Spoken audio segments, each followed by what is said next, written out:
carta, né, o livro do Apocalipse, que na verdade é uma epístola que é enviada para as 7 igrejas na Ásia Menor, na província romana da Ásia Menor. E nós estamos muito felizes de poder estar com vocês aqui aprendendo um pouquinho mais. É um estudo um pouquinho mais complicado, um pouquinho mais difícil, é um desafio para mim, para você, para todos nós, de realmente entendermos a cosmovisão bíblica, principalmente da mente dos nossos autores e depois dos seus leitores. Então é importante nós fazermos esse exercício de tentar interpretar esse texto a partir dessa lente, porque o grande erro é tentarmos interpretar com as lentes modernas. Isso vai causar muita confusão e nós estamos tentando evitar isso, fazer uma exegese escatológica. Isso quer dizer que nós estamos pensar sobre as questões dessa revelação de Jesus Cristo a partir das lentes dos autores originais. Esse é o nosso propósito aqui. Hoje eu quero falar sobre estrutura, eu quero falar sobre base, eu quero falar sobre aquilo que está no esqueleto da carta do Apocalipse. Eu quero olhar alguns princípios que vão nortear a nossa jornada por esta carta. Então hoje tem mais um gostinho teológico, de estrutural assim da carta em si, para que a partir da semana que vem, eu creio, né, a não ser que Deus apronte alguma coisa conosco aí, nós iniciaremos a leitura do texto, a explicação do texto, introduzimos a carta e começamos a pensar com a mente dos nossos queridos irmãos lá atrás. Amém? Então, bem-vindo. Eu quero começar orando e já vamos partir para o nosso esboço, nosso estudo de hoje, aprendemos um pouquinho. Como sempre, você está aberto para abrir seu microfone e falar comigo aí, você que está aqui comigo no Zoom, e mandar seus comentários, suas perguntas, espero que eu possa responder. Como eu disse, é um livro, uma carta muito difícil. Eu tenho alguns aliados nessa carta, né? Um desses é este livro aqui, ó. Apocalipse, 4 visões, né? Então, ele foi editado recentemente, é do Steve Gregg, e é interessante que ele apresenta as 4 versões, né, do Apocalipse, é uma das bases que eu estou usando, e tem um livro extraordinário que eu comecei a ler exatamente hoje, para esse estudo que nós estamos fazendo aqui, que eu vou apresentar para vocês também, só para que vocês possam entender da onde que eu estou extraindo todos esses conceitos. É claro que um dos maiores aliados que eu tenho, né, que eu gosto muito de usar, é o Bible Project, que é um canal no YouTube e também um ministério lá em Portland, até onde que a Carol está lá vivendo, que é extraordinário e ele traz muito dessa visão bíblica e principalmente ao falar do Apocalipse, ele traz muito conceitos acerca da literatura apocalíptica, que é um gênero literário muito particular de uma época específica da humanidade. É dentro daquele período intertestamentário, entre o Antigo e o Novo Testamento, que essa literatura surgiu. Então, uma literatura própria, muito particular a um momento da história, e nós que estamos agora no século XXI não temos muita ideia disso, e precisamos realmente de historiadores e pessoas que entendem do assunto para nos ajudar. O outro livro que eu estou lendo, não sei se vai dar para ver aqui, né? Deixa eu ver. Aqui, ó. Esse aqui do Michael Gorman, que é Lendo o Apocalipse de Forma Responsável. Esse livro é extraordinário, gente. É um livro assim que tem falado muito comigo, me ajudado muito a entender também os nossos tempos. E entendendo a nossa questão cívica, principalmente a responsabilidade cívica de cada cristão dentro dos governos ao qual nós nos submetemos nos nossos dias, e vendo a leitura dos leitores originais e como eles se submeteram ao Império Romano também. E quais são as propostas deles de obediência, de submissão ou não.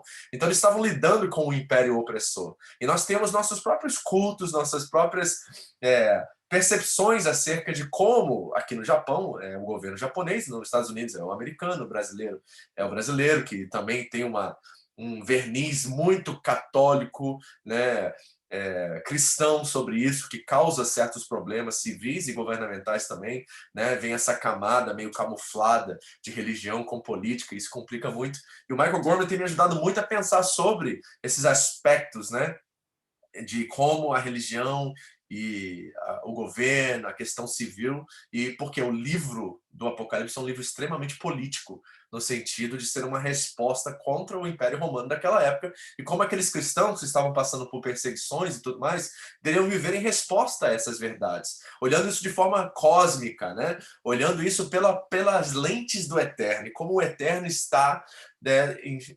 trabalhando, está intervindo na história deles e trazendo esperança e trazendo um frescor para eles diante de tanta perseguição, tribulação que eles estão experimentando. Então, o Apocalipse tem muito pouco a ver com o fim dos tempos, nesse sentido. Muito pouco a ver, na verdade, com arrebatamento. A palavra arrebatamento não aparece no Apocalipse. Que é outra palavra que muitos acreditam que aparece no Apocalipse, mas não aparece, é a palavra anticristo. Não existe a palavra anticristo no Apocalipse, nem arrebatamento e nenhuma dessas ideias que são muito modernas. Eu expliquei na última aula sobre essa questão do arrebatamento, como ela é do século XIX, mais ou menos, de uma visão muito dispensacionalista, né? E eu vi que os pais da igreja não acreditavam nisso, essa palavra nem existe no texto bíblico. A palavra parousia, que nós vimos semana passada, tem a ver muito mais com essa recepção desse rei que volta para assumir o seu posto, o seu lugar, e volta de uma vitória de guerra, e aí os seus súditos vão até a porta da cidade para recebê-lo. Então nós vimos todas essas ideias da presença real de Cristo entre nós. Então nós estamos falando de assuntos profundos, né? Difíceis, e por isso tento buscar o máximo de material que eu possa buscar. Eu quero recomendar para vocês aqui, eu vou colocar aqui no chat, o Bible Project. Nesse momento, eles não fizeram ainda o Apocalipse em português, mas tem lá em inglês. É um mistério tremendo que realmente tem uma visão muito holística das Escrituras. Eles conseguem interpretar a Bíblia pela Bíblia e eles fazem isso de uma forma muito séria, muito didática também. Então eu quero recomendar para você o Bible Project, tá? Tem vários vídeos em português já. Eles têm um canal específico em português. Eu acho que está escrito até Bible Project português, se você olhar no Face, no YouTube, perdão. Tá? Então, eu quero que você fique ligado nesses materiais que nós estamos estudando aí. E se você quiser dicas e outras coisas para você pensar comigo o Apocalipse, nós vamos fazer isso, tá? Então, não sei quanto tempo eu vou demorar aqui hoje, eu vou tentar ser breve. Não quero, é muito maçante esse primeira base de estudo aqui, né? Então eu não quero também jogar um monte de informação em cima de vocês e a gente ficar assim, sabe, para onde que a gente vai? Eu não quero ter essa experiência. Então eu vou devagarzinho, vamos trabalhando aqui, eu vou respondendo perguntas talvez que vocês possam ter e nós vamos trabalhando essa carta. Vamos olhar as estruturas nessa noite. Amém? Vamos orar? Pai querido, obrigado, Senhor, por esse privilégio de estarmos reunidos como igreja para estudar a Tua palavra, Deus. E desejamos ser, sim, coerentes. Esse é o meu desejo maior, Deus, que eu possa permitir que o texto fale por si próprio, que eu possa fazer com que a história bíblica seja a minha narrativa e não as lentes modernas e não as minhas percepções e achismos. Então me ajuda, por favor, nessa noite, Senhor, a, de alguma forma, entender toda essa dinâmica, todo esse enredo que o Apocalipse é parte dessa história e poder aplicar isso e trazer a esperança, a coragem, tudo isso que esses irmãos experimentaram através desse texto para nós nos nossos dias também. Fale conosco, em nome de Jesus. Amém. Vamos lá, turminha? Está aqui o nosso esboço dessa noite. Como sempre, tá? Pode mandar pergunta, interromper aí se você quiser. Eu estou aqui para tentar conversar com você, ajudar você e pensar junto. Tem coisa que eu ainda não sei, gente. Tem coisa aqui que é difícil. Eu estou tentando entender ainda, estou trabalhando, né, em minha mente, tentando sempre olhar isso com generosidade, né? Com, sabe, com humildade, na verdade. Porque, realmente, textos difíceis como esses, nós temos que ter um pouco de humildade para reconhecer que nós não sabemos tudo, mas podemos ter uma base que irá nos ajudar em todas as coisas. Então, nós vamos falar sobre perspectiva hoje, tá? Bom, deixa eu colocar aqui. Olha o que disse D.K. Chesterton. Embora São João, o evangelista, viu muitos monstros estranhos em sua visão, ele está falando da carta escrita, ele não viu tais criaturas tão esquisitas como alguns de seus comentaristas. Então, muitos dos intérpretes, né, do texto do Apocalipse, na verdade, são mais estranhos e esquisitos do que o próprio João e os seus símbolos mitológicos, como assim dizendo, né? Apocalípticos. A palavra talvez real é apocalipse. Então, eu gostei desse comentário do Chesterton, revelando a dificuldade que é o Apocalipse e também as viagens, né, as mentes férteis de muitos dos seus intérpretes e comentaristas. Então, começamos assim para que você entenda a dificuldade desse texto, desse livro, ok? Michael J. Gorman, um livro que eu mostrei para você, diz assim: o Apocalipse foi escrito para habilitar seus ouvintes a... E aqui ele já nos dá uma percepção de tempo, ou seja, o Apocalipse foi escrito sobre um povo, para um povo, e de tabela nós recebemos esses escritos, né, para que nós possamos também encontrar a mesma inspiração que eles encontraram. Então ele diz: foi escrito para habilitar os seus ouvintes a controlarem o medo. Que medo, pastor? Medo da perseguição. O Império Romano, opressor, eu creio, né? Isso sou eu nesse momento agora, eu posso mudar de ideia quanto a isso, mas acredito que o Apocalipse foi escrito antes do ano 70, antes da destruição do templo em Jerusalém, e nesse momento Nero era o imperador, e Nero teve um bom tempo de perseguição sobre os cristãos daquela época, e ele era cruel, era um homem que incendiou Roma com corpos de cristãos, colocou eles em cruzes ao redor de Roma e iluminou Roma através de incendiar esses corpos. Era um homem cruel, um homem louco, na verdade, ele vai se suicidar, né? Ele é o que mata Pedro e mata Paulo, ele assassina, né? Ele condena esses apóstolos. Então Nero provavelmente era esse. Muitos acreditam que era Domiciano, mas isso aí nós vamos trabalhar depois. Então, primeiro, controlarem o seu medo.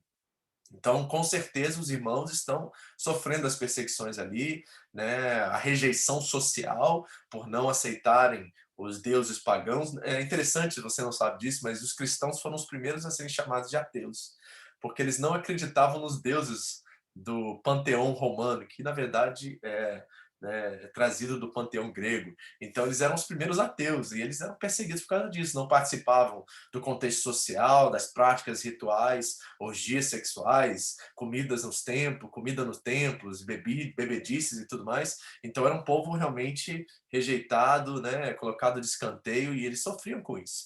E essa carta foi escrita para quê? Controlar o medo. Segundo, renovar o compromisso deles com Cristo, a aliança. A questão é de lealdade. O livro do Apocalipse fala muito sobre a lealdade ao Cordeiro e a lealdade à besta. Então, a pergunta que vai surgir durante a nossa leitura e durante a nosso enfrentamento com esse texto é: nós fazemos parte do povo da besta ou fazemos parte do povo do Cordeiro? Esta é a pergunta que vai nortear toda a carta, né?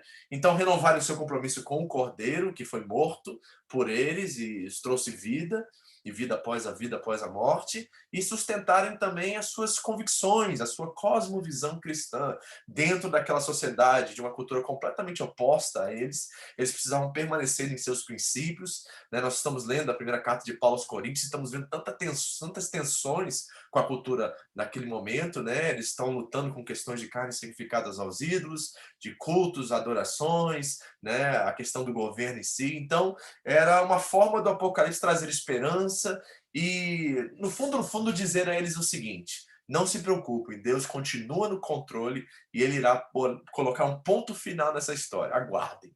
Esperem com esperança. Talvez seria a frase que eles guardariam no coração ao lerem a carta do Apocalipse, ok? Bom, Michael também diz assim: como lemos, ensinamos e pregamos o Apocalipse, pode ter um impacto poderoso sobre o próprio bem-estar emocional, espiritual e ainda físico das pessoas. Portanto, interpretar o livro é uma responsabilidade séria e sagrada, e não deve ser levada levemente. Além disso, embora a Escritura seja uma palavra viva de Deus que pode trazer uma nova mensagem para as pessoas na mudança de contexto, com relação ao Apocalipse, deve ser amplamente afirmado que algumas leituras não são apenas inferiores às outras. Elas são, de fato, não cristãs e insalubres, ou seja, não saudáveis, né? Então estamos vendo que é um desafio tremendo e, ao mesmo tempo, necessita de uma responsabilidade do seu intérprete. Por quê? Porque nós temos visto o Apocalipse ser usado de formas esquisitas, mirabolantes, e isso tem causado muito problema na história da igreja, na história do cristianismo em si. Muitas pessoas profetizaram que o fim dos tempos chegaria em vários momentos da história, muitos venderam negócios. A igreja em Tessalônica está experimentando uma certa ideia de que Cristo já havia voltado, eles tinham perdido o ônibus, vamos dizer assim, né? Perderam a viagem. E eles estão ali desesperados, e Paulo está escrevendo, trazendo e renovando a esperança deles acerca de que o tempo de Cristo não havia chegado ainda, e que eles deveriam permanecer em seus postos, não espírito de urgência, sim, mas que eles deveriam viver suas vidas de forma responsável. Então nós temos uma grande responsabilidade diante desse texto, porque muitas pessoas abandonaram trabalho, abandonaram família, fecharam seus negócios. Eu li nesse livro do Michael Gorman, né, relendo o Apocalipse com responsabilidade, de um dentista no ano 1920, 24, que ele começou a anunciar isso para todos os seus clientes, pacientes, e os pacientes começaram a vender seus negócios. Ele começou a mandar todo mundo embora do seu trabalho, porque em setembro do ano, não sei qual ano que eu não lembro exatamente a data, mas esse médico acreditava fielmente que Jesus ia voltar em setembro de 1900, não sei, bolinha. E aí, o que ele fez? Ele avisou isso a todos os seus pacientes. Os pacientes entraram em pânico, né? Começaram a vender suas coisas, começaram a despedir da família. E ele também mandou embora todos os seus empregados, fechou a clínica porque ele tinha certeza que Cristo voltaria no outro dia. E nós estamos há muitos anos disso e Cristo ainda não voltou. Então, precisamos ser responsáveis, tá, gente? Então, eu quero adotar uma postura muito de humildade aqui, de reconhecimento da dificuldade que esse texto traz, mas, ao mesmo tempo, sendo generoso ao ponto de dizer assim, olha, isso é o que eu, nesse momento, acredito ser mais próxima da leitura e da interpretação dentro da Bíblia Sagrada, mas tem outras vertentes, outras visões, eu apontei para vocês aqui, que só aqui são 4. Né? Nós vamos ver algumas delas hoje aí para você entender isso. Então, nós temos que ser um pouquinho mais humildes e entender que se nem Lutero, nem Calvino, grandes pais da igreja, né, grandes pensadores, encararam esse livro, nós temos um grande desafio pela frente, vamos dizer assim, ok? Outra coisa, olha o que ele diz. O Apocalipse não é sobre o anticristo, mas sobre o Cristo vivo. Não é sobre o arrebatamento deste mundo, mas sobre um discipulado fiel nesse mundo. Então, eu quero deixar isso aqui muito claro. Essa tem que ser a lente pelo qual nós vamos ler e estudar essa carta. Não é sobre um governo, um sistema, né, que é contra o Cristo e os princípios e valores do reino de Deus, embora isso seja apresentado no texto, mas não é sobre isso, não é o tema principal. É sobre um Cristo vitorioso, é sobre um Cristo vivo que está presente, reinando, em controle. É um rei disfarçado que embarcou na terra e chamou seus súditos a uma campanha de sabotagem, como disse C.S. Lewis. Então, Cristo vive, ele reina, ele é Senhor sobre todas as coisas. É esse o centro dessa revelação de Jesus Cristo. Começa assim o Apocalipse, revelação de Jesus Cristo. Então, não é somente uma revelação que foi dada a João, mas a revelação é o próprio Cristo inserido na história e como ele é Senhor e soberano sobre todas as coisas. Então, não é sobre sair de escapar da terra e ir para outro lugar, ou escapar do Armagedon, da última batalha e da guerra final, mas é sobre sermos responsáveis e discípulos fiéis do Messias nesse tempo, nesse mundo. Isso é fundamental. Isso tem que ser o nosso carro-chefe, aquilo que nós vamos usar como base de interpretação para tudo. Cristo reina, Cristo vive e nós somos chamados a sermos seus discípulos de forma fiel neste mundo. Amém? Quem é Jesus? Jesus é o centro do Apocalipse.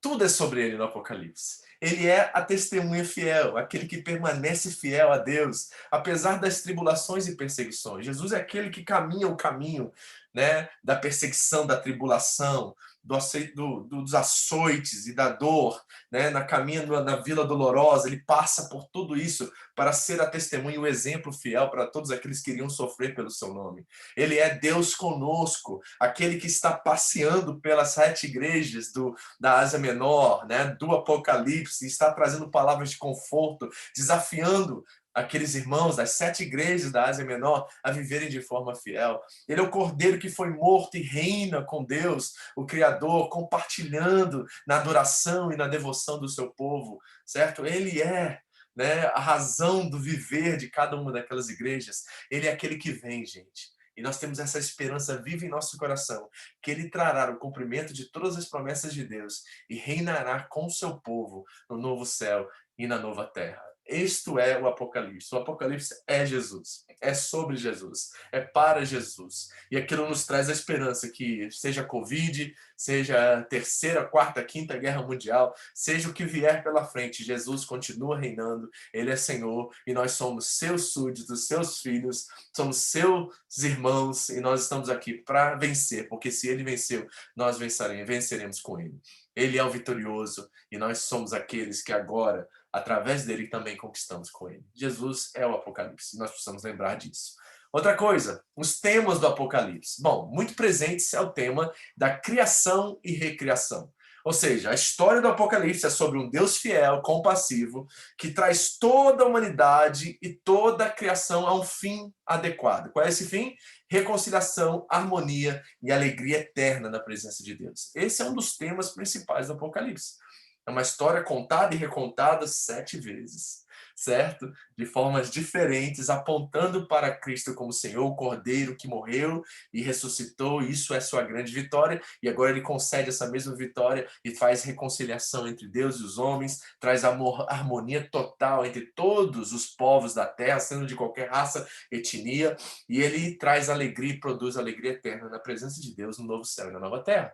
Então é sobre Criação é o que acontece lá no jardim, e o jardim é perdido, e agora o jardim é reconquistado. Não é interessante isso? Né? Lá no Apocalipse, nos últimos capítulos, conta a história de uma árvore que está presente nessa cidade ataviada que desce, ela não sobe, ela desce ataviada, essa nova Jerusalém, e novos céus e nova terra é nosso destino. Então fala sobre criação e recriação, aquilo que se perdeu, é reconquistado. Esses temas estão recorrentes em todo o Apocalipse. Outra coisa é a redenção. É a história que está intimamente relacionada ao Cordeiro, fiel, redentor, que morre, reina e virá novamente para realizar a sua missão, a missão que foi dada a ele pelo Criador, para tornar-nos um povo também fiel e compassivo. Que coisa linda! É uma história de redenção, é uma história de resgate, certo? O Apocalipse e toda a narrativa bíblica também. É como se o Apocalipse fosse uma micro Bíblia Sagrada, a qual toda a história está novamente sendo recontada de formas diferentes, por perspectivas diferentes, apontando que ele é o Cordeiro de Deus que venceu. Há julgamentos também, né? O Deus compassivo e o Cordeiro trazem um fim ao mal e os meios necessários para que essa recriação e a redenção de todas as coisas aconteçam. As testemunhas que ali estão presentes são pessoas que foram redimidas pelo Cordeiro, fortalecidas pelo Espírito, e adoram e testemunham a Deus e ao Cordeiro diante de muita perseguição e extremo perigo. O povo é fiel, são testemunhas fiéis de Deus que estão presentes nas 7 igrejas, a qual está chamando eles a testemunhar, a traduzirem no meio de muito conflito, no meio de muita perseguição. Esse povo é o povo fiel de Deus, são as testemunhas fiéis dele. E vitória, gente. Ele é o Cordeiro que venceu. Para sempre nós estaremos com ele na sua presença, e a recompensa virá e será apropriada com a fidelidade daqueles que até a morte perseveraram e herdaram a vida eterna. É um tema de vitória, é um tema de redenção, de criação e recriação, de julgamento sobre o mal, de dar um fim, um fim real a toda maldade, sofrimento e dor, e ali ele enxugará de nossos olhos toda lágrima, e nós viveremos com ele uma alegria eterna para sempre. Maravilhoso. É uma carta de esperança. Agora, eu quero fazer uma pergunta a você. Você viu, já experimentou, já percebeu o Apocalipse como uma carta de esperança?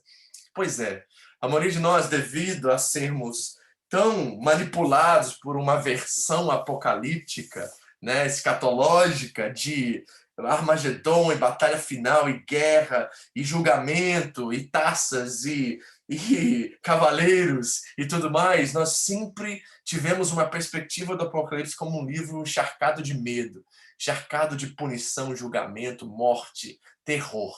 Mas, na verdade, olha os temas que estão sendo apresentados aqui. Eles estão em aspectos muito mais positivos do que negativos. O livro do Apocalipse é um livro de esperança. É um livro que está transmitindo aquelas 7 igrejas na Ásia Menor, que eles podem permanecer, que independente das batalhas que eles terão que enfrentar, e muitos deles irão morrer por causa do Evangelho, eles têm a vida eterna. A segunda morte não os espera, porque Cristo já venceu por eles. E se eles permanecerem fiéis e permanecerem firmes e viverem na contramão da cultura, da sociedade, tudo que está ao redor deles, eles receberão a coroa da vida. Coisa linda isso, né, gente? É uma palavra verdadeiramente de esperança. E lá nós encontramos bênçãos, né? Até agora eu só falei de coisas boas sobre o Apocalipse, né? Estamos esperando o Saraiva descer do céu, 4 cavaleiros descendo, o bicho pegando, e eu estou dizendo a vocês que não tem nada a ver com isso, embora isso seja parte da leitura.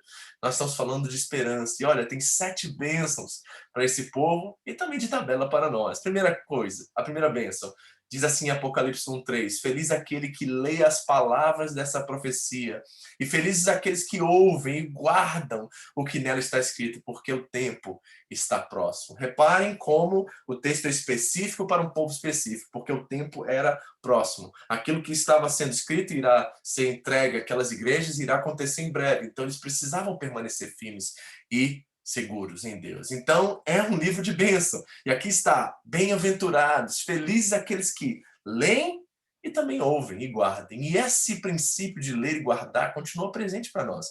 Está lá no Deuteronômio 28, daí que eles extraem essas palavras, está encharcado em toda a narrativa bíblica. Não é somente você ouvir, não é somente você ler, é guardar. E os fiéis são aqueles que ouçam e praticam, como diz Tiago 1:22, mas também aqueles que ouçam, que leem e que guardam. Certo? Jesus usou como sinônimo a palavra amor e obediência. Aqueles que me amam são aqueles que obedecem a minha palavra. Então nós temos que viver dessa forma também, para que nós também sejamos abençoados. Segundo, Apocalipse 14:13. Felizes os mortos que morrem no Senhor, de agora em diante, diz o Espírito. Sim, eles descansarão das suas fadigas, pois as suas obras os seguirão. Até para aqueles que irão sofrer o martírio, há bênção para eles. Bem-aventurados são esses que morrem em nome do Senhor, porque eles não serão esquecidos. A obra deles permanecerá. E posso dizer algo para vocês? Nós estamos aqui hoje por causa deles.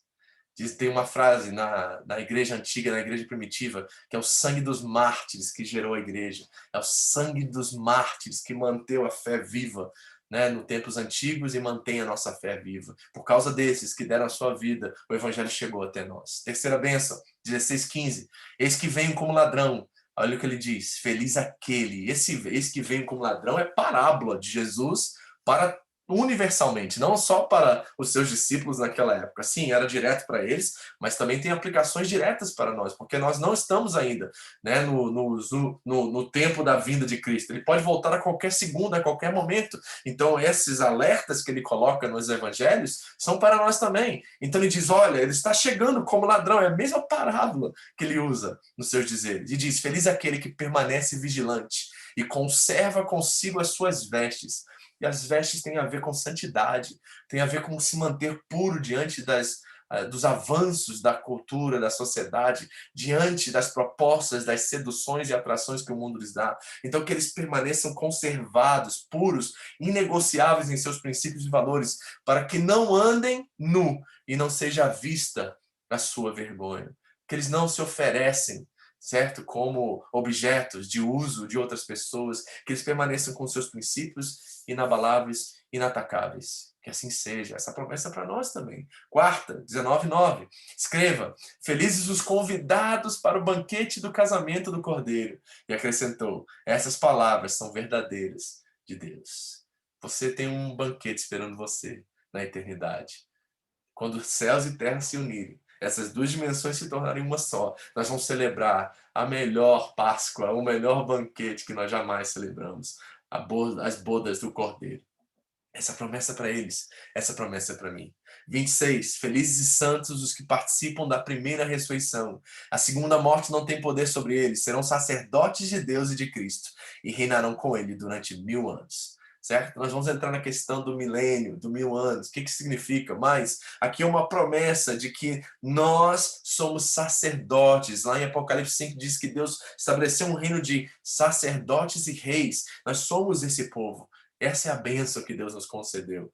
22:7. Eis que venho em breve. Feliz é aquele que guarda as palavras da profecia deste livro. Então nós estamos fazendo exatamente esse exercício de brotar esperança que Cristo está vindo. Nós não sabemos a hora nem o segundo que ele voltará, mas nós permanecemos firmes esperando a promessa. E 22:14. Felizes os que lavam as suas vestes e assim têm direito à árvore da vida e podem entrar na cidade pelas portas. Lembra da palavra de Jesus? O assaltante, ele entra pela janela, ele entra por lugares não autorizados, mas o pastor, ele entra pela porta das ovelhas. Então nós temos acesso à porta das ovelhas pelo sangue de Cristo, pelo que ele comprou por nós. Nós não somos ladrões, nós não somos aqueles que entram pulando o muro, nós somos aqueles que entramos com autoridade, porque a autoridade foi conquistada pelo Cordeiro para todos nós. Bênção, gente. O livro do Apocalipse é um livro de esperança e um livro de bênçãos. Amém? Está feliz aí de saber que tem bênçãos e promessas de Deus para vocês tremendas,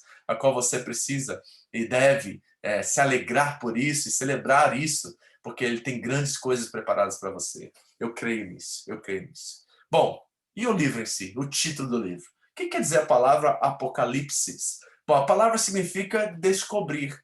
É como se algo estivesse encoberto aqui e nós removemos o véu. Tiramos aquilo que estava encobrindo e não deixando nos ver. É como se você estivesse vendo uma silhueta numa janela, através de uma cortina, e você descobre, você abre a cortina e de repente você vê claramente o que está por detrás da cortina. Você consegue ver a foto nítida em 3D naquilo que está acontecendo. É revelar. É por isso que no inglês o livro se chama Revelation, se chama revelação, né? Não é interessante isso? É revelação, porque é de fato uma profecia a carta do Apocalipse, certo? É Apocalipse em português, que vem direto do grego, e Revelation em inglês, né? Olha o que diz Richard Horsley. Longe de procurar o fim do mundo, eles, escritores apocalípticos judaicos, estavam procurando o fim do império.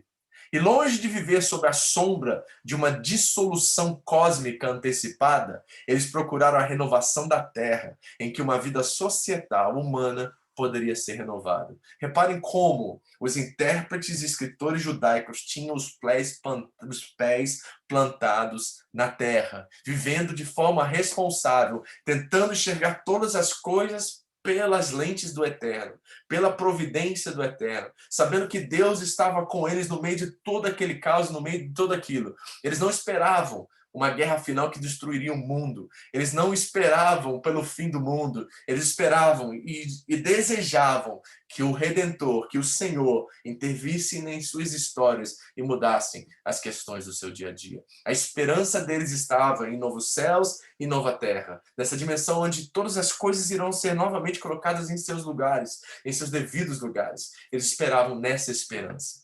Essa é aquela visão e aquele panorama bíblico que eu dei para vocês algumas semanas atrás no nosso culto de domingo. Aquela perspectiva e cosmovisão dos escritores apocalípticos judaicos, né? De esse céu e terra se unirem, se tornarem um. Não dois períodos separados e opostos, mas períodos que estão acontecendo simultaneamente e esperando. A esperança está nessa redenção, onde todas as coisas serão colocadas em seus devidos lugares. Apocalipse é a revelação, descortinar dessas realidades, né? Olhando pela lente da eternidade aquilo que está acontecendo no aqui e agora e vivendo de forma responsável. Michael Warman diz assim: a literatura apocalíptica permite essa esperança e resistência, revelando a verdade sobre realidades presentes e invisíveis, como Deus, céu e inferno, e sobre realidades futuras desconhecidas, como julgamento e salvação.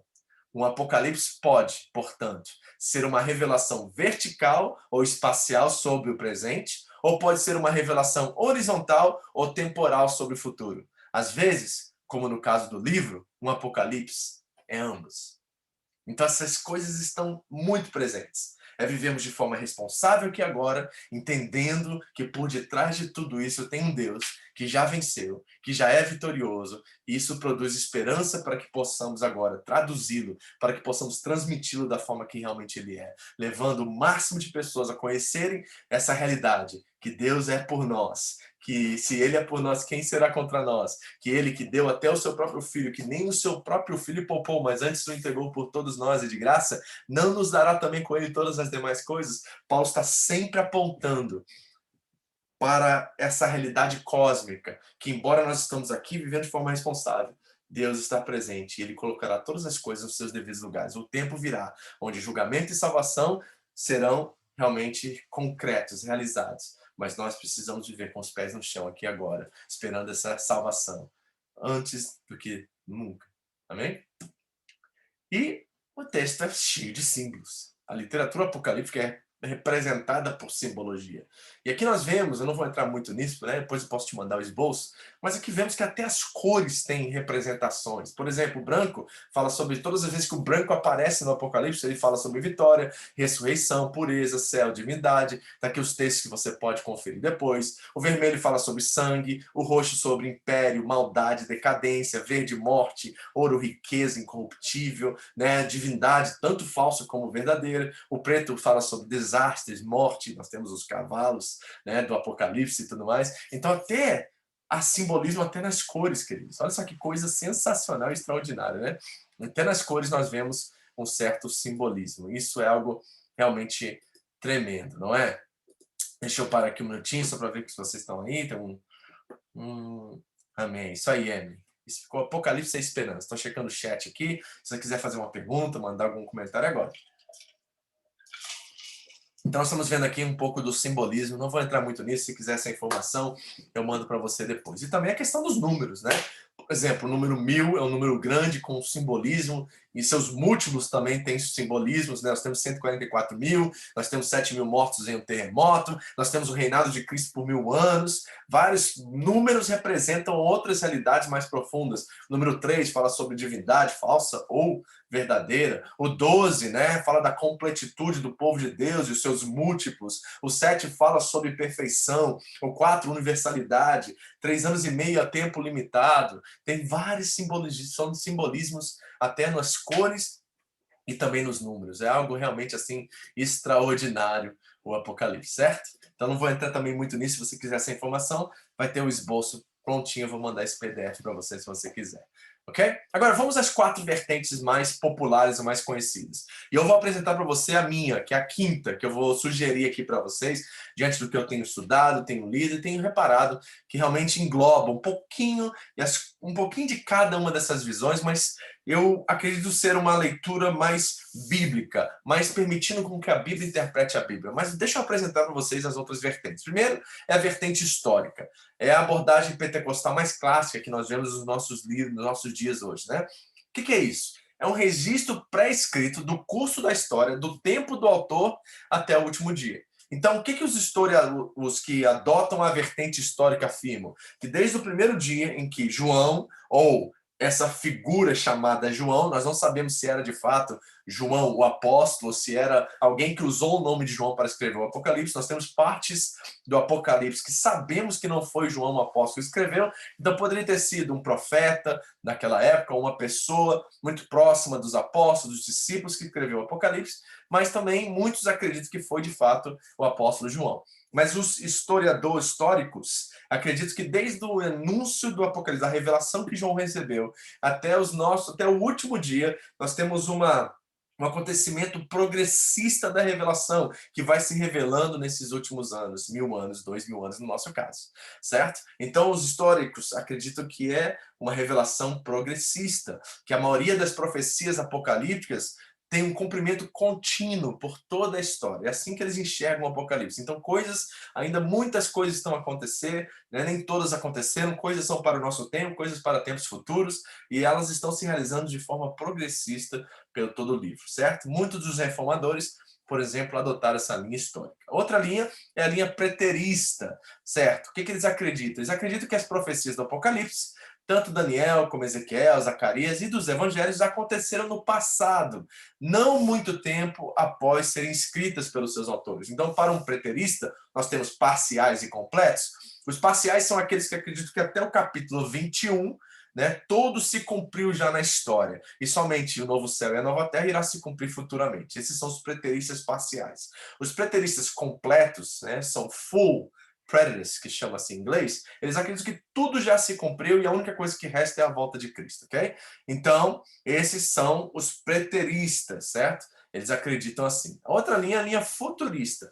Essa abordagem afirma que a maioria das profecias do Apocalipse ainda não foram cumpridas e esperam por um cumprimento futuro, certo? Então eles acreditam, isso é muito da vertente neopentecostal e pentecostal dos nossos dias, que até o capítulo 4, né, as coisas se cumpriram na história, mas até o capítulo 4, a igreja será arrebatada no capítulo 4, e aí o bicho vai pegar, o mundo vai explodir, as coisas vão se derreter aqui embaixo, e a igreja vai subir, estar com Cristo por um tempo e descer para reinar com ele por 1000 anos.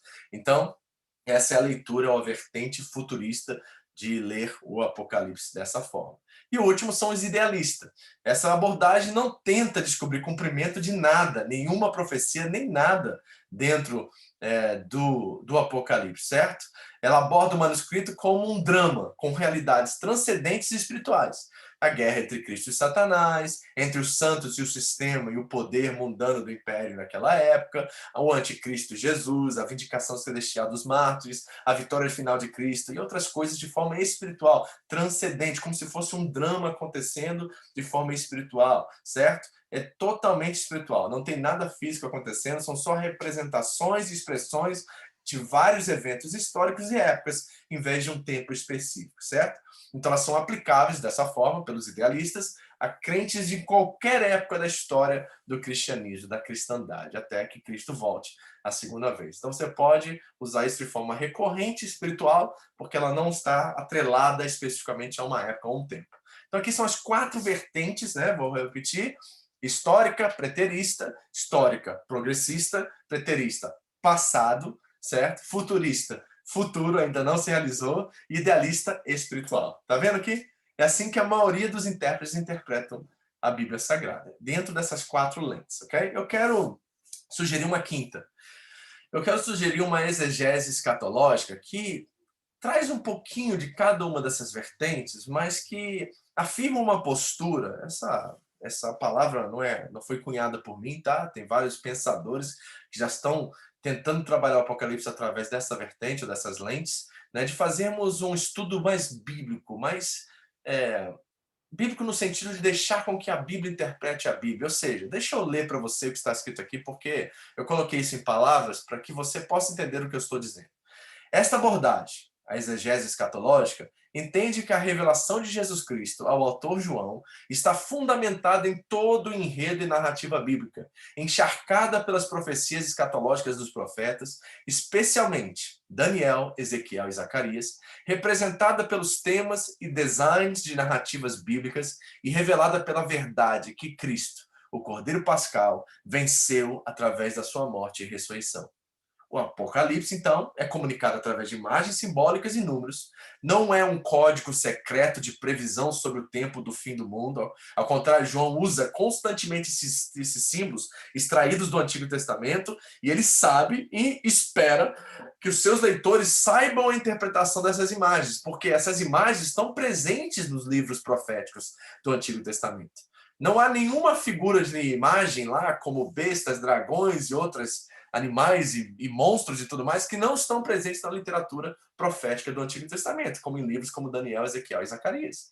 Então, eu acredito que nós precisamos interpretar o Apocalipse pela Bíblia, pelos profetas, e aí encontrarmos realmente o que João estava tentando transmitir para os seus leitores, que conheciam a narrativa bíblica e o enredo bíblico e as histórias dos profetas que traziam a esperança a Israel de renovação, de restauração de todas as coisas. Então estava muito inserido na mente judaica do primeiro século essas imagens e essas verdades escatológicas, e João está simplesmente representando isso através de imagens, símbolos e números, a qual eles conseguiam decodificar, vamos colocar assim. Então, eu acredito, essa é a base da exegese escatológica, que a interpretação e significado precisa estar ancorada no tempo e contexto histórico de João.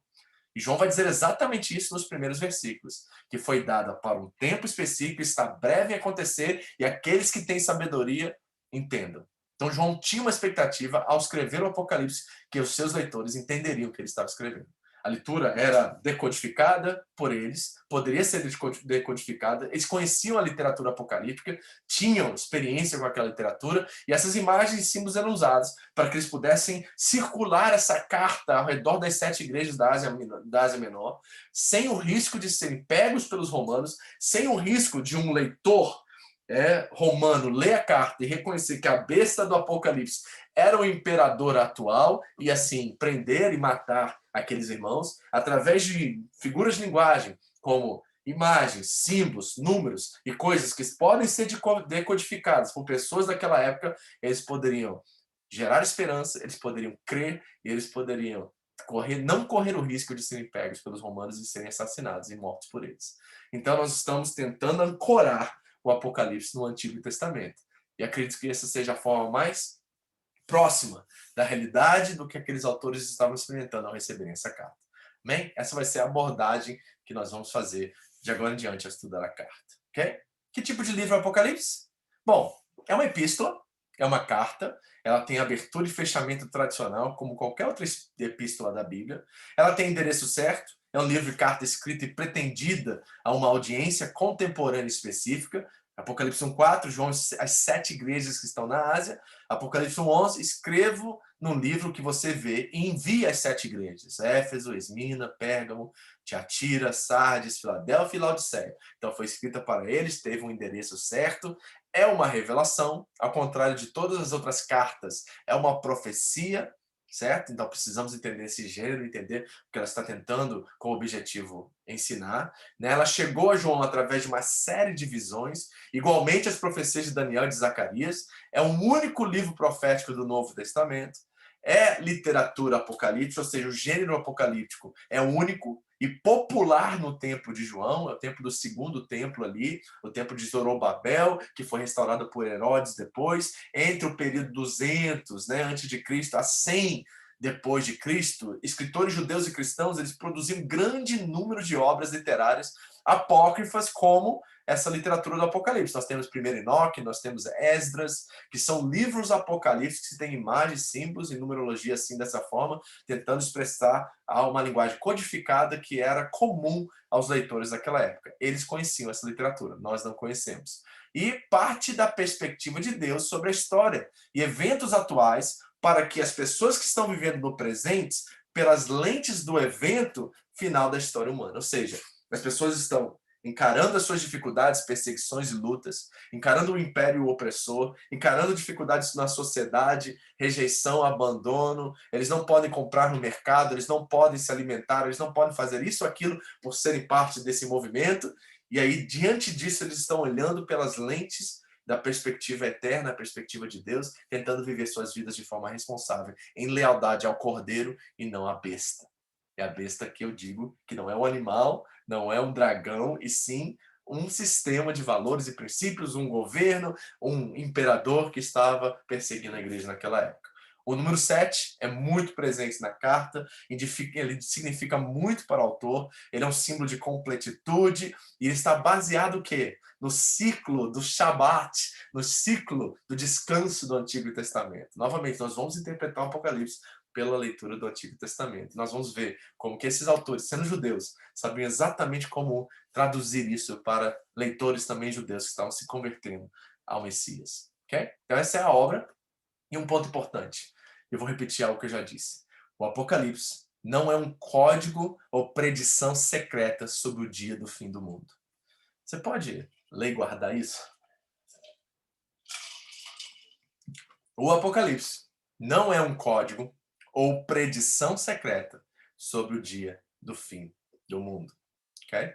Ele não está escrevendo pensando em mim e pensando em você. João não está escrevendo pensando, quando o Vitor estiver lá em 2021 e ele estiver passando pelo Covid, eu vou escrever para que ele possa permanecer firme e que ele não desista da fé dele no meio de tanta morte, luta e tantas pessoas sendo infectadas. João não tinha o Covid em mente, João não tinha quando fala sobre gafanhotos, né, e as pragas do Egito novamente reaparecendo no Apocalipse, ele não está falando sobre helicópteros como o filme Deixado para Trás, né, que o Tim LaHaye escreveu, que foi uma febre no meio pentecostal evangélico, e muitas pessoas começaram a acreditar em arrebatamento e roupinhas bem arrumadinhas em cima dos seus sofás, e aí aviões caindo porque os pilotos foram arrebatados, né? Toda essa ideia vem de uma mente muito fértil de conceitos que foram gerados no século XIX, muito modernos, que não estão presentes na história da igreja. Isso é interessante, né?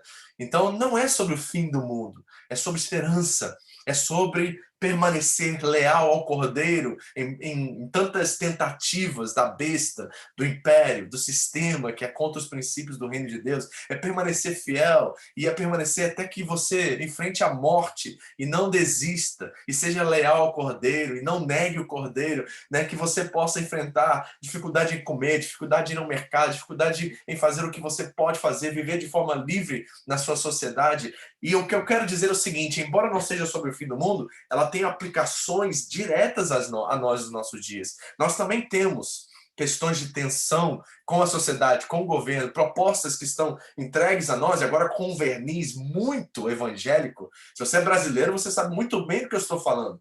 Parte da campanha presidencial do nosso atual presidente, Jair Bolsonaro, estava muito baseada em versículos bíblicos. Tinha um verniz muito claro, né, bíblico, evangélico sobre tudo aquilo. Embora nós sabemos muito bem que Jair Messias Bolsonaro não tem nada de evangélico e nada de católico, certo? Mas ele usava muito bem dessas premissas evangélicas, religiosas, cristãs, para bancar sua campanha e atrair muitos evangélicos, e muitos dos seus votos foram baseados nessas propostas e nessas ideias que ele era um crente, ou que ele era alguém cristão, alguém com os mesmos valores e princípios. E isso pode ser um verniz, isso pode ser algo camuflado para que nós possamos prestar lealdade cívica ao governo, a uma noção de Messias e Salvador, e nos esquecemos dos nossos princípios e valores que estão aliados e são leais ao Cordeiro de Deus que tira o pecado do mundo, ao Cordeiro que venceu. Então nós precisamos saber como, né, navegar no meio de todo essa mistura política, religiosa que nós estamos enfrentando nos nossos dias. O Trump fez a mesma coisa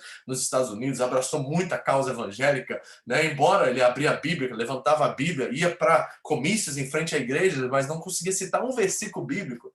É muito interessante como que a política tenta, né, sequestrar as verdades religiosas, cristãs, para tentar, de alguma forma, enganar os seus adeptos. Essa verdade é apocalíptica. Isso que eu acabei de dizer sobre a relação de governo e religião está totalmente presente no livro de Apocalipse. Então eu quero que você tire os seus olhos de uma questão de descobrir quando que o mundo vai acabar. Porque o Apocalipse não é sobre isso. Há um fim para todas as coisas, pastor? Sim. Não há dúvidas disso. Há um fim. Sabemos quando isso irá acontecer? Não. O Apocalipse não tem intenção de nos revelar a data. Jesus já disse, nem a hora, nem o dia. Né? Somente o Pai sabe essa hora. Nós não sabemos, nem os anjos. Certo? E ali o progresso da revelação é que nem os homens, nem os anjos que saibam um dia o que ele está nos chamando. Está chamando aos discípulos das 7 igrejas na Ásia Menor a viverem de forma responsável durante tudo isso. Amém? Eu vou parar por aqui. Deixa eu fazer só mais uma coisa que eu achei tão interessante isso. Deixa eu ver se está aqui. Deixa eu dar um exemplo para vocês. Olha, a literatura apocalíptica fala sobre anjos, guias, intérpretes. Antecipa um tempo de intensa perseguição. Então ela vem para trazer esperança no meio da perseguição. Ela usa imagens vívidas e símbolos. Você não pode interpretar o Apocalipse de forma literal, porque você vai se dar muito mal. Na verdade, a regra na literatura apocalíptica é o simbolismo e não a interpretação literal, certo? Usa números, como eu já anunciei para vocês. Então deixa eu dar um exemplo para você de interpretação de literatura apocalíptica que aconteceu na história da igreja. Olha só que legal isso aqui, ó. Isso é um prelúdio apócrifo, ou seja, quando eu falo a palavra apócrifo, gente, eu estou falando não inspirado, tá? São livros que não são reconhecidos como inspirados pelo Espírito Santo, mas são bons na questão de história, de conhecimento de algumas coisas, como os Macabeus, os 7 livros apócrifos que a Igreja Católica colocou no final do Antigo Testamento e tem como livros extras no seu cânon. Eles são livros apócrifos. Nós, como protestantes, não consideramos eles canônicos, né? Como vara de medida, como medida de inspiração, mas eles são históricos e eles são importantes dentro da história da igreja. Então, olha esse livro apócrifo aqui, é um prelúdio do livro apócrifo do livro bíblico de Esther, ok? Olha como é que diz o texto na literatura apocalíptica, olha. Gritos e ruídos, trovões e terremotos, tumulto sobre a terra. Nisso, 2 enormes dragões avançam, ambos prontos para o combate. Lançam um rugido. Ao ouvi-lo, todas as nações se preparam para a guerra contra o povo dos justos. Dia de trevas e de escuridão, tribulação, aflição, angústia, espantam caindo sobre a terra. Parece com alguém? Parece com Mateus 24, por exemplo? Com Marcos 13? Parece? Pois é, né? Assustado de terror diante dos males que o esperam, todo o povo justo se prepara para morrer e invoca a Deus. Então, de seu grito, como de uma pequena fonte, nasce um grande rio, águas caudalosas. A luz se levanta como o sol, os humildes são exaltados e devoram os poderosos.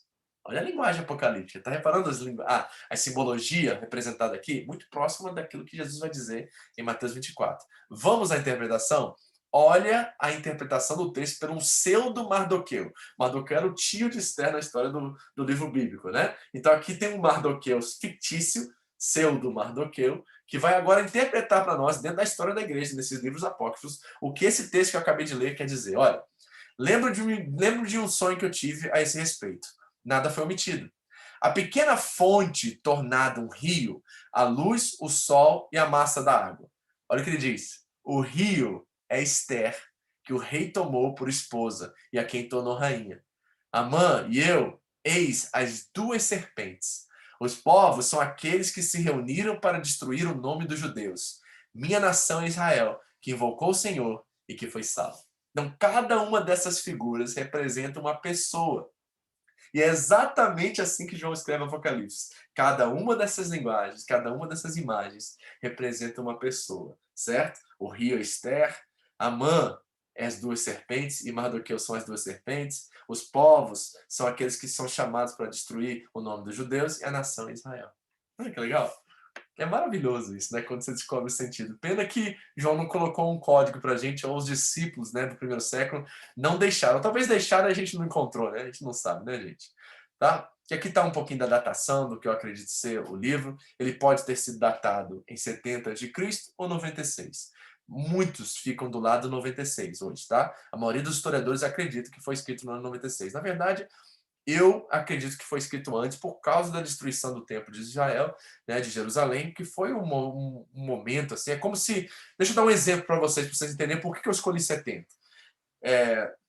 Você que viveu nos últimos 30, 40 anos, você que está aqui na Terra, você que está nos últimos, vamos botar assim, nos últimos 20 anos, é como se alguém vivesse nesses últimos 20 anos e nunca tivesse ouvido falar da queda das Torres Gêmeas em Nova York.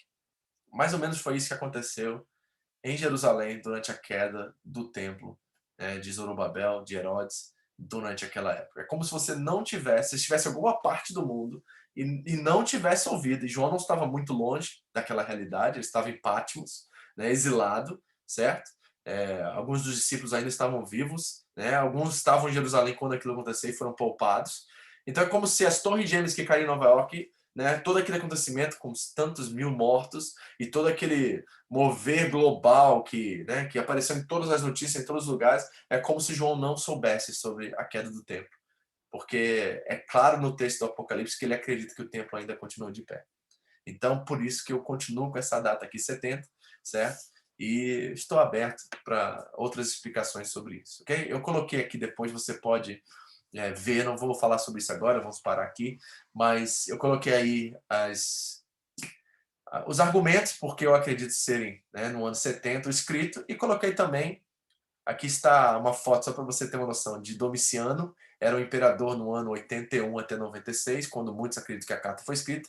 Essa é uma estátua dele e do braço dele, que é encontrada ainda, né, guardada, reservada lá, acredito que em Roma ainda está lá essa estátua. E aqui estão os argumentos porque Domiciano talvez seja a melhor datação para o livro do Apocalipse. Isso eu mando para você, você pode dar uma olhada depois, tá? Então, o que nós vimos hoje? Nós vimos o seguinte. Primeiro, que o livro é baseado numa exegese escatológica, ou seja, eu quero que o texto seja interpretado, ancorado nas lentes contextuais e textuais da Bíblia Sagrada e do período a qual João escreveu a carta. Outra, nós cremos que o Apocalipse é um livro de esperança e não de morte, de fim do mundo. Nós não estamos tentando decifrar um código que irá nos revelar o fim do mundo e quando isso irá acontecer e o que irá acontecer. Não, o livro é trazer esperança para um povo perseguido que vai enfrentar muita perseguição, martírio e tudo mais. E precisamos basear nossa interpretação entendendo que a Bíblia interpreta a Bíblia. Amém, queridos? Bom, vou parar aqui e vou abrir para vocês. Se alguém tem alguma coisa aí que interessou, eu queria ouvir vocês, cara. Será que é possível alguém chegar aí, bater um papo comigo aí? Ou então, falar alguma coisa que você achou interessante, alguma coisa que chamou sua atenção, ou me dizer que você sempre leu o Apocalipse com medo, ou leu o Apocalipse de uma forma completamente diferente do que foi apresentado aqui para você. Quem pode nos ajudar aqui, edificando uns aos outros aqui, através de um comentário ou de uma pergunta aí? Vamos lá. Tá aberto o microfone, a hora que você quiser falar, fala. Pode perguntar sobre semana passada sim, Janaína, se você quiser, tá? Manda no chat ou manda aí direto na... Só abrir seu microfone, tá? Qualquer um pode abrir o microfone e falar, gente, fica à vontade, tá bom? Vamos tirar um tempinho aqui pra gente conversar, alguma coisa que chamou sua atenção, alguma coisa que você achou interessante, você está aprendendo a ler de novo, talvez, esse livro, você nunca pensou que fosse assim. Manda aí, vai.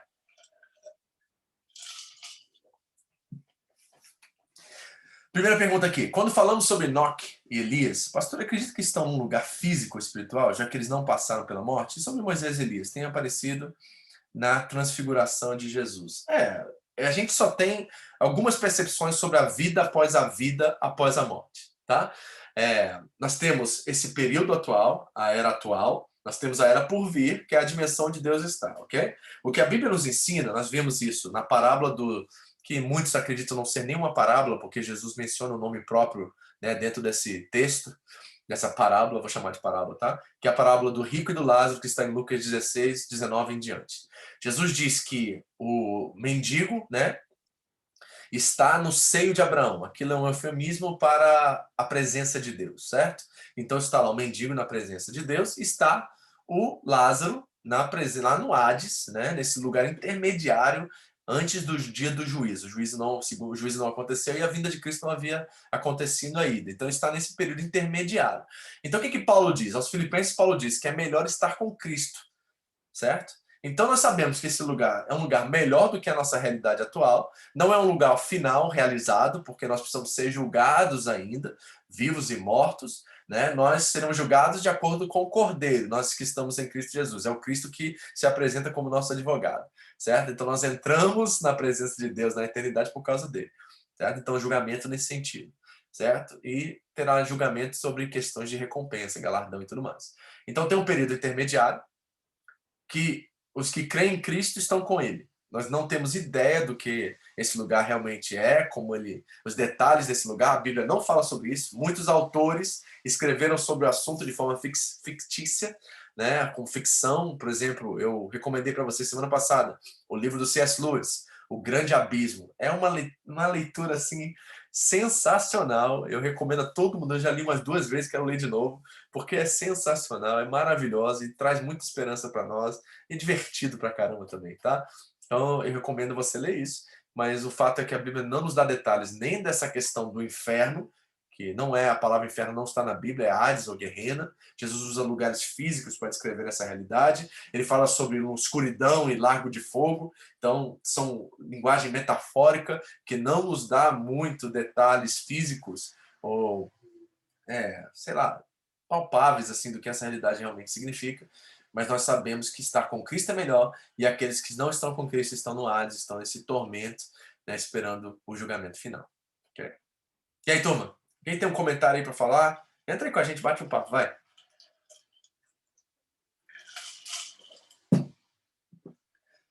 Então, Enoque, Elias, Moisés estão com Cristo. Isso aí, Massai, né? Sempre tem esse olhar de medo, né, de anticristo, de batalha final, de morte, de julgamento, de cavaleiros e tudo mais, e isso está presente sim, mas é muito mais, não é a palavra, não é complicada, é muito mais, como é que eu posso falar? Vou usar uma palavra aqui que descreve bem essa realidade. Não é tão simples assim, vamos colocar assim, tá? João está tentando revelar para nós coisas que são recorrentes em toda a história da humanidade, né? E trazendo esperança de que Deus está no controle, que Cristo já venceu, que o Cordeiro é que vence pelo seu sacrifício, pela sua morte, e ele chama os seus discípulos a também fazerem o mesmo que ele fez. E isso aí está o grande poder. É por isso que Paulo fala que ele é forte quando ele é fraco, porque é na fraqueza, é na entrega, é na renúncia, é no abrir mão da verdade, da vontade, perdão, é abrir mão da razão. Os discípulos de Jesus Cristo vencem de uma forma completamente diferente do sistema, né, do meio da besta, do jeito da besta, certo? Né, essa marca da besta, nós vamos estudar isso, que fala sobre ser colocada na testa, né, e na palma das mãos. Isso não tem nada a ver com chip, não tem nada a ver com uma seringa que vai ser inserida no seu corpo para que você seja identificado pelo governo. Esquece isso, gente. Esquece essas coisas. Isso é mente muito fértil tentando fazer escatologia de jornal, certo? Então não faça escatologia de jornal, não tem nada a ver com isso. É linguagem metafórica, simbólica, representando a mente, certo? Ou seja, você viver com a mente voltada para as coisas desse mundo, para o sistema, para os valores desse mundo, tem a ver com as mãos, que é aquilo que nós tocamos, negociamos, vendemos e compramos. Então está falando do sistema governamental, do comércio e tudo mais. E os discípulos de Jesus Cristo são chamados a terem a mente de Cristo e terem as mãos limpas, certo? Então veja, contrastes entre céu, terra, trevas e luz, cordeiro, besta. Então nós estamos vendo todas essas realidades sendo explicadas de forma metafórica, usando figuras de linguagem para descrever a mesma realidade da batalha, né, entre luz e trevas, entre né, a realidade que Cristo venceu e a besta tentando assumir o lugar.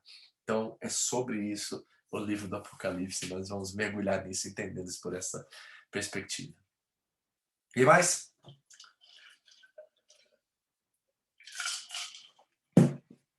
Pastor, e eu continuo acreditando em arrebatamento. Deus te abençoe, continue acreditando em arrebatamento. Certo? Eu só vou chamar sua atenção se você parar de viver de forma responsável aqui agora, ou se você tiver uma mentalidade de que se dane o mundo, exploda tudo mesmo, porque eu estou esperando novos céus e nova terra, quando na verdade a Bíblia de capa a capa nos revela que nós somos aqueles que são descendentes de Abraão, a qual Cristo herdou a promessa e nos chama a abençoarmos as famílias da terra como ele abençoou. Então nós temos um chamado responsável de abençoar as famílias da terra, de sermos luz, né, para o mundo, de salgar a terra. Então jamais é uma proposta de que se danem, de indiferença, de omissão diante de uma responsabilidade de promover a paz, de sermos pacificadores, misericordiosos. As bem-aventuranças de Mateus 5 são as evidências dos discípulos, são as pessoas que fazem parte do reino. Então, esses são chamados para interferir, são chamados para pacificar, são chamados para estarem no mundo, mas não serem no mundo. Então, a proposta do evangelho, a proposta do reino de Deus é uma proposta profética, é uma proposta de inserir, de mudar, de transformar e não esperar Cristo vir e destruir o mundo, ou serem arrebatados de forma irresponsável para que o mundo exploda e eles possam voltar bonitinhos para um novo céu e nova terra. Não encontro isso nas Escrituras Sagradas. Isso faz parte muito de uma vertente muito comercial, tá, gente? Que vende bastante livro, muito conceito, muitos estudos, muito seminário vendido. É muito comercial essa ideia. Livros e filmes sendo feitos. Quantos filmes deixados para trás você já viu? Pois é, tem uma indústria comercial por detrás disso que é muito lucrativa. Na verdade, isso tem desviado totalmente o foco do que, na verdade, o Apocalipse representa. E nós precisamos voltar para interpretá-lo biblicamente. Amém? Ninguém, vocês são muito bons, sempre são muito quietinhos. Gosto disso. Ninguém quer falar? Ninguém fala, né? As perguntas, está aí. Alguma mais pergunta para a gente fechar aqui e voltar orando? Nós apresentamos a estrutura, tá?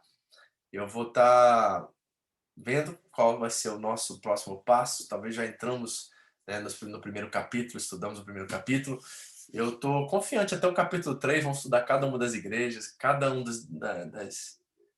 né, do que Jesus está dizendo a cada uma delas e vamos, né, começar a pensar o Apocalipse melhor, ok? Deus abençoe, obrigado pelo carinho. Ok, vamos lá. Letícia, a pastora Vinda de Jesus fala que será num piscar de olhos. Exatamente, isso foi o apóstolo Paulo que disse isso, né? Que num piscar de olhos nós seremos transformados e toda essa transformação de tudo acontece num evento só, não são eventos diferentes, parciais, tudo está acontecendo, o julgamento, a vinda de Cristo, tudo acontecerá de uma forma só, num evento só. É isso que eu vejo claramente nas Escrituras Sagradas, não vemos dois eventos.